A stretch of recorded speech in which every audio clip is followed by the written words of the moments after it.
I think other bird owners will completely understand the trouble of getting dressed with a bird that likes to sit on your shoulders. Maybe not. Maybe that's just me. Either way, that's Sham's favorite place besides my head, which is also not very good when getting dressed. Okay, Sham, I've got to get going now, so how about you move? Sham, I need to get a shirt on. No, get off. Sham, don't do that.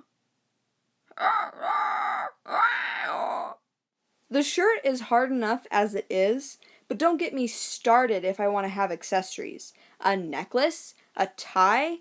Not gonna happen. Sham, let it go.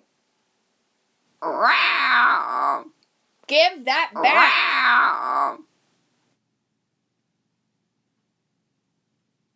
Sham, leave it alone. I just need to get dressed. You're a menace, you know that, right? Most of the time in the morning, I have to distract him with food in the kitchen and then sneak into the bathroom to change. Well, at least I could be a pirate.